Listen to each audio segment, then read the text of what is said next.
I'm Sarah Norcross, and I'm the Director of PET, Progress Educational Trust, a charity which aims to improve choices for people who are affected by infertility and genetic conditions. And I'm delighted to be interviewing Sally Cheshire, who's recently stepped down as chair of the UK's regulator, the Human Fertilisation and Embryology Authority, after more than 7 years as chair. How long were you on the authority before that? Around 15 years in total, which had 8 on the board and then 7 as the chair. I took over when Lisa Jardine stepped down. Is that some sort of record for somebody's involvement on the authority? I haven't investigated, but I suspect it's longer on the authority in total than anyone else, and possibly almost the longest time as chair. Ruth Deep served for 8 years, I think, and Lisa Jardine served for 6 herself. So there haven't been many chairs in the 30-year history of the HFEA. I guess I've been at PET about the same amount of time that you've been at the HFEA, and we've seen a lot of changes over the period of time. What, on reflection, would you say has been your proudest moment while you've been on the authority or as chair? I think the individual moment probably is when we had recommended to Parliament that mitochondrial donation should be licensed to allow people to prevent serious inherited disease in their family. And I happened to be at a health and social care event for leaders when Jeremy Hunt, who was the health secretary at the time, came to speak. And he literally dashed to the conference from the parliamentary vote where he voted in favour. And he arrived in a room of, can you imagine, a couple of hundred very cynical health and care leaders. He gave a little speech about how he voted and what a difference it would make for families.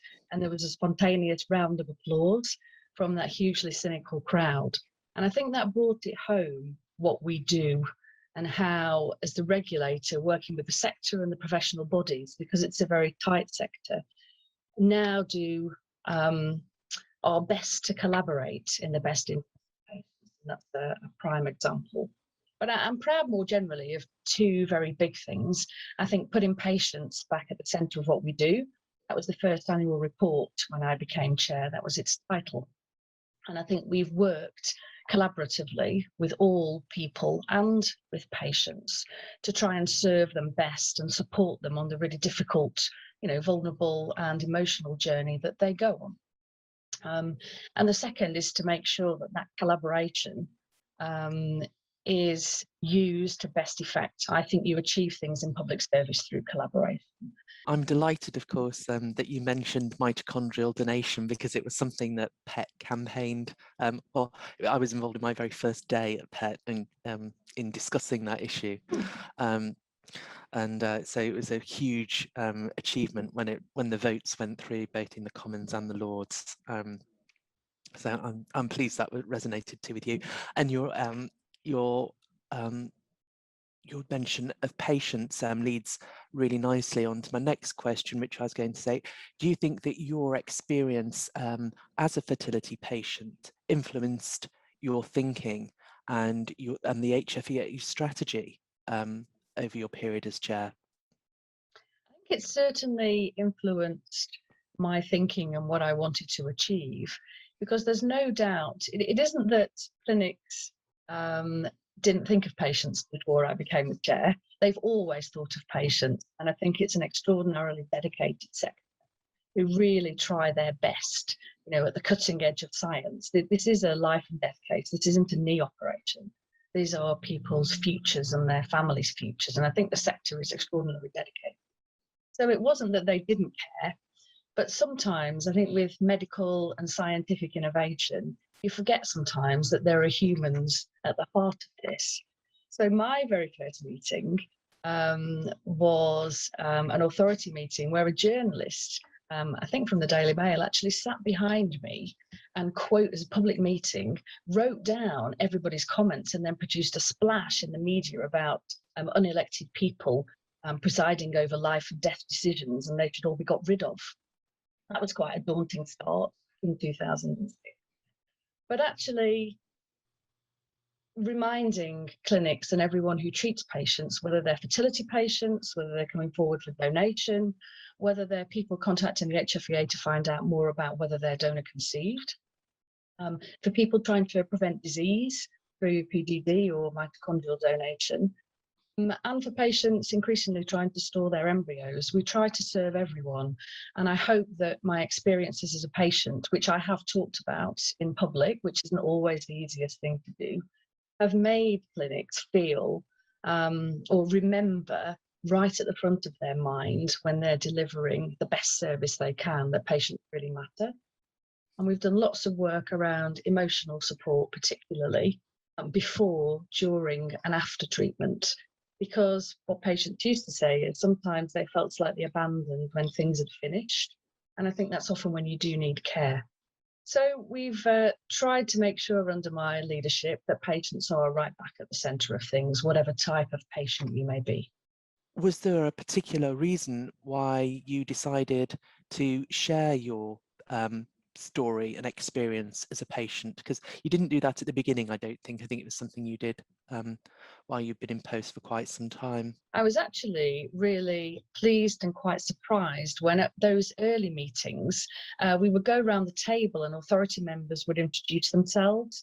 And several of those authority members, think about Claire Lewis-Jones and Walter Merricks and others, who were open about their own journeys at a time when people very often weren't, because fertility treatment wasn't something that you talked about, and actually still isn't often, because it's a very private, personal thing and a vulnerable time that you go through. But I'd like to pay tribute to those people who were open before me, who encouraged me to be able to talk about our journey eventually. And it never really goes away, but you do come to terms and move on with your life.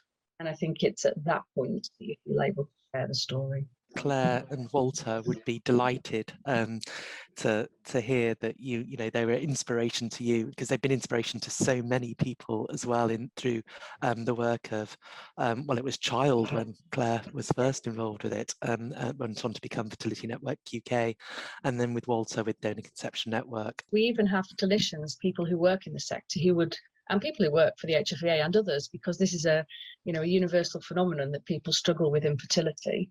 And we now have clinicians who are prepared to talk about their own stories, and that's a real step forward. So I pay tribute to them as well. Working in the sector and being open with your colleagues about using services is a very brave thing to do.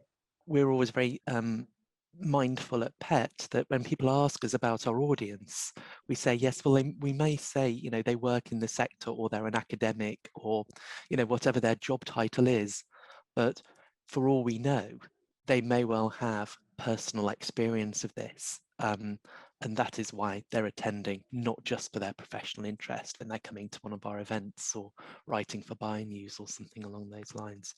I think it's easy for us to sort of silo people and just think of them as putting them in one area because they happen to work in that sector. So I don't know about you, but there are some issues that so far I've not been able to resolve in this area, and I wonder if there are any areas, policy areas, that had left you feeling frustrated at the end of your time. The longest frustration I've had is around commissioning, and the more recent ones are around commerciality, which includes add-on treatment. But if you think about a National Health Service, even though devolved administrations now take charge of that, it's supposed to be a universal service. Back in 2008, I agreed to chair a ministerial review on why the NICE guidelines recommending 3 cycles hadn't been fully implemented everywhere. And there was a huge piece of work which I think drew the same conclusions as reports that had happened previously and reports that have happened since. So there is a real clinical basis for NICE recommending 3 cycles of treatment, which gives patients the best chance of success. Not everybody will need 3 cycles, and some won't be successful, of course. But that is the clinical optimum. But it's guidance, it's not mandatory. And I think we're now seeing a distinction, aren't we, between different health policy in the home nations. Scotland are delivering better results than anybody, having subscribed to implementing the NICE guidelines. So they have better outcomes, they have more satisfied patients, they have lower multiple birth rates, and they have collaboration across the sector without that commerciality in many senses. I know it's a much smaller nation than England, but they're funding around 2/3 of treatment on the NHS, where in England, in round numbers, it's more like 1/3, and Wales and Northern Ireland are in the middle. All of the things that we found out back in 2008 are still present in the situation, in some respects worse. And the HFEA isn't responsible for commissioning in any way.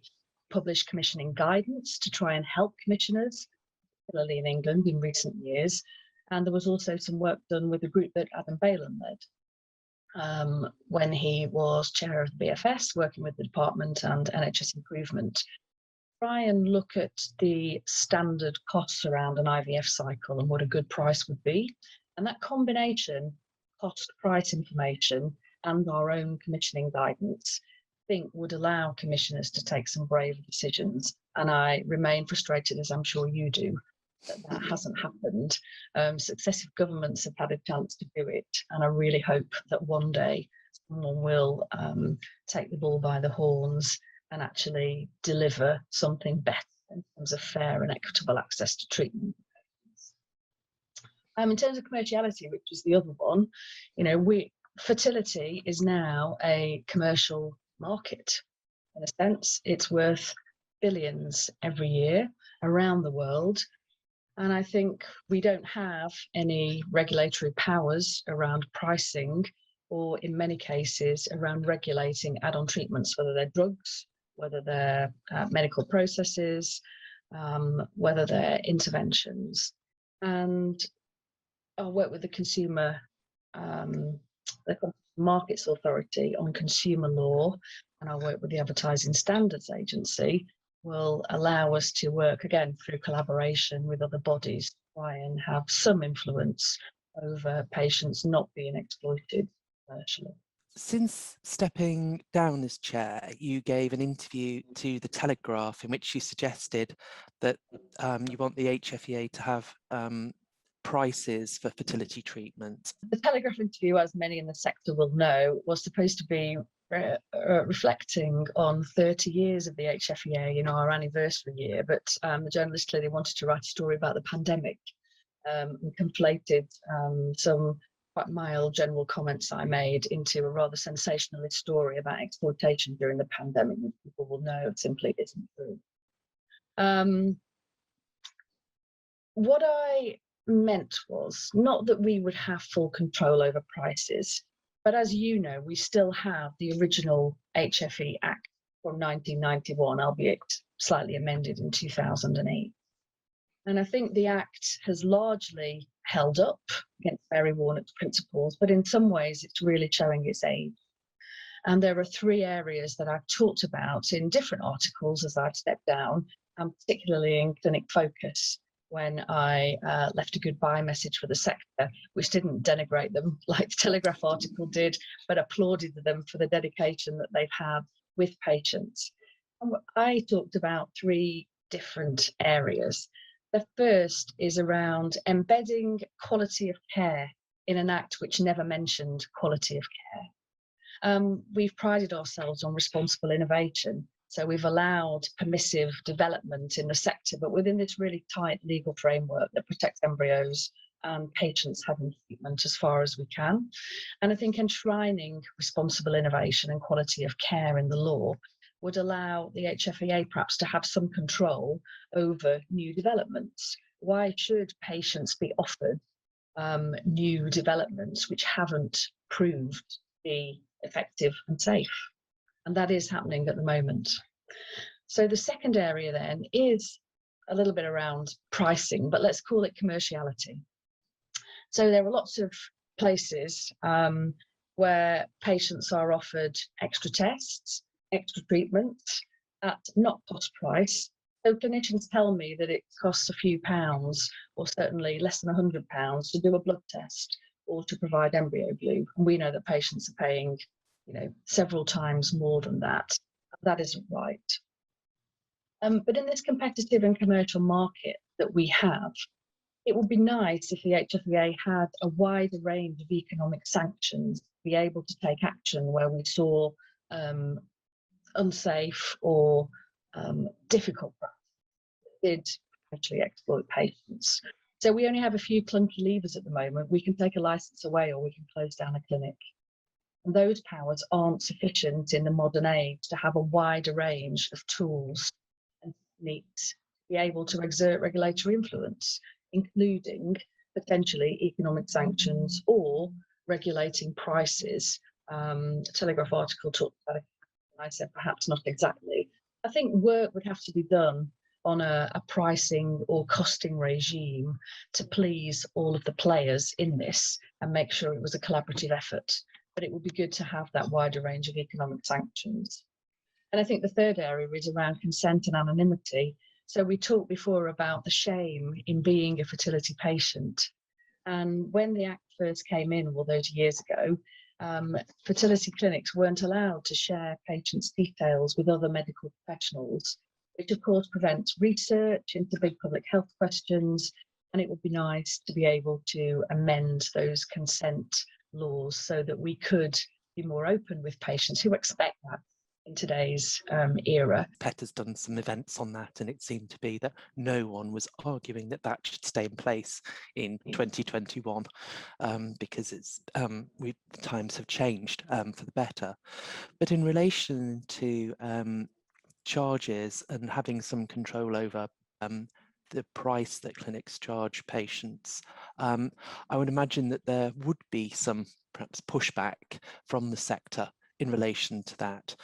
So I was interesting in thinking, knowing a little bit more about your thinking in what the levers would be and the powers would be in relation to that, because obviously you can't be it's not going to be a criminal offence, or I assume that you'd have in mind, but what that would look like, because I suppose people will argue, well, the market will just regulate itself in relation to price. If clinics are too expensive, patients will vote with their feet and go elsewhere. So there is part of treatment, of course, which isn't regulated by price, but is managed through NHS commissioning, through contracts.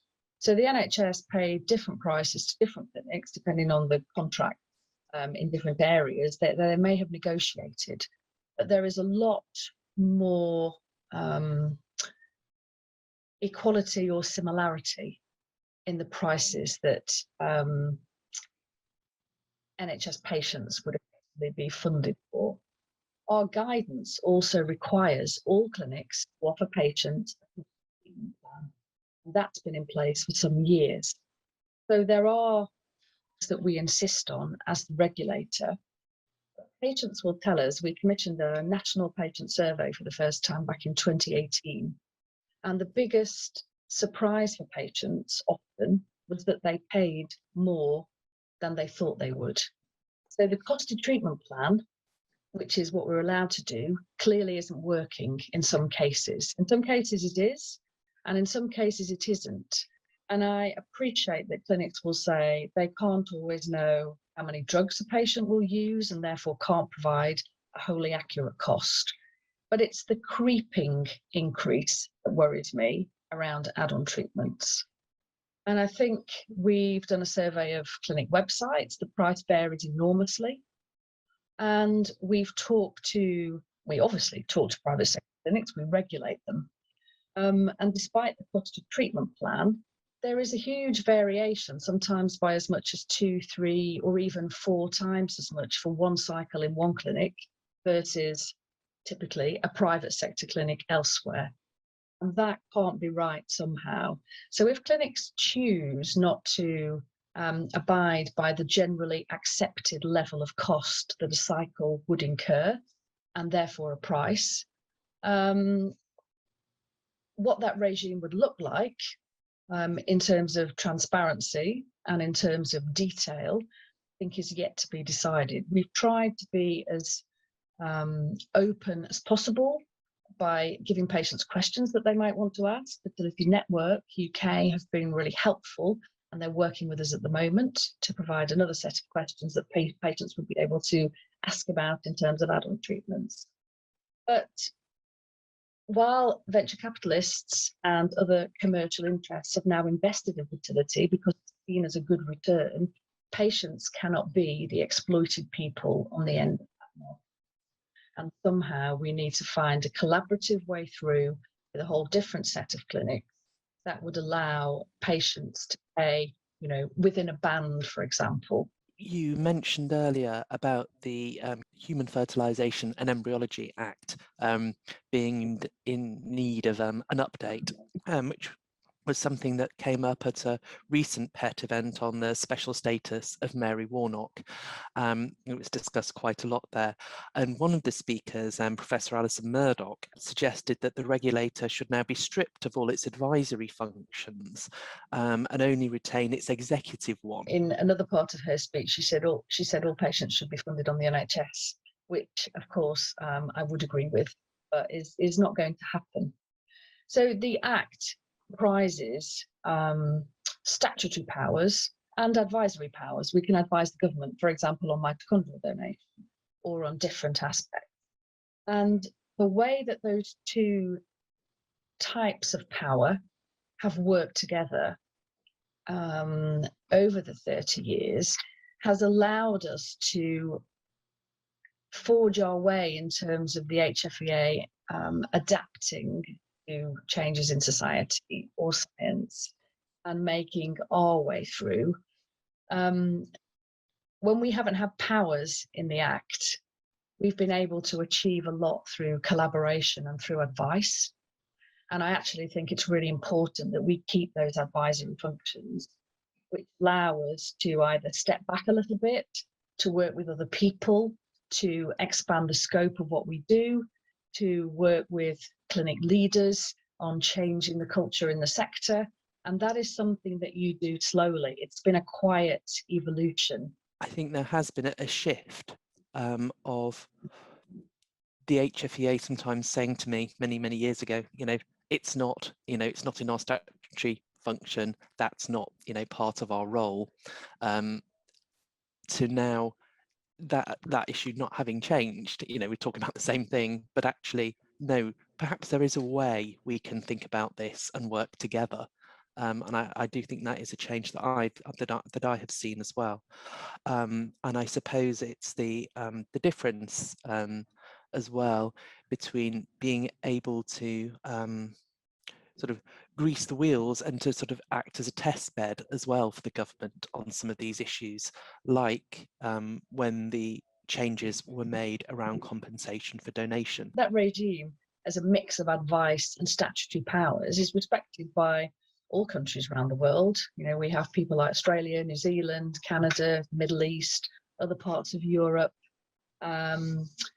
Korea, Japan, the list goes on, who come to the HFEA and ask for advice, viewing our model of responsible innovation as still the global leader. And it's nice to be able to say you're a global leader 30 years on when you've still got the same law.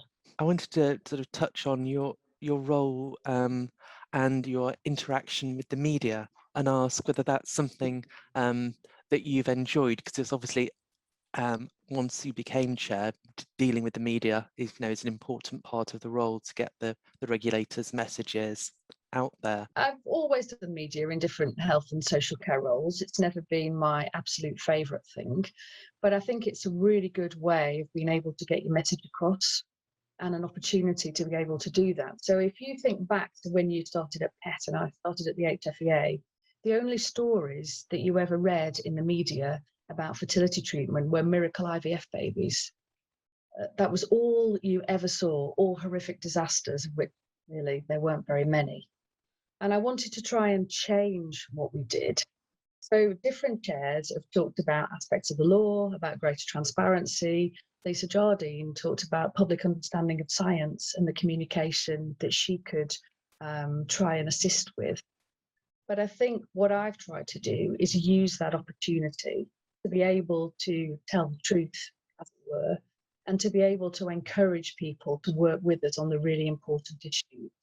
So I hope that we've switched the dial really from not just those miracle IVF babies, real patient stories about how low real success still is, because conception is notoriously inefficient. Hoping to provide some comfort really and some reality for anybody who's considering treatment, and all those people who've used donation or maybe donor conceived. So we've had a whole range of different features. In the week that I left, we had our report around lower success rates for patients from a Black and Asian ethnic minority background, and how difficult that must be for them. And that plays into stories from our partners. So the Royal College have talked about higher death rates for Black women in pregnancy, and actually this morning, higher rates of miscarriage for Black women. So we have the power to be able to talk to patients about reality through the media, and I hope I've been able to do that. And we have the power to work with other people, like the professional bodies and patients themselves, to be able to tell stories and get the word out there. And I hope that's been a real success. So patients now are much more equipped with information from social media, from media interviews, from information on our website. And although we've still got a long way to go, I hope that that really helps, because you have to know the truth and your own potential chances of success, and what harms and benefits there might be in different types of treatment. Ultimately, you want to know whether you're going to be able to go home with a baby. And if you can't, as many people still don't, that you've had accurate information, and that you've been treated with respect and dignity by a clinic, leaving you happy that even if you weren't successful, it was a journey worth embarking on. I wanted to mention a project that PET is planning as well. So we're going to be launching a project on improving conversations around embryo storage for clinic for patients who've completed their treatment, but are still have embryos left at the end of the day, and what to do with them, because we at PET have done we did an event on this issue, and a huge number of issues came up there in terms of language and timing.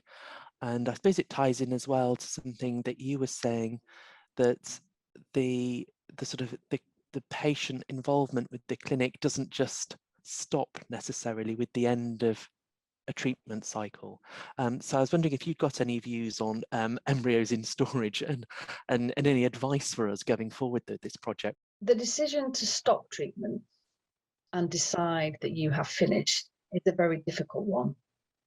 And actually, in my own case, no one ever advised us to stop. And perhaps it went on slightly longer than it should have. I'm sure there are many people listening to this who feel like that, because there might always be one more throw of the dice.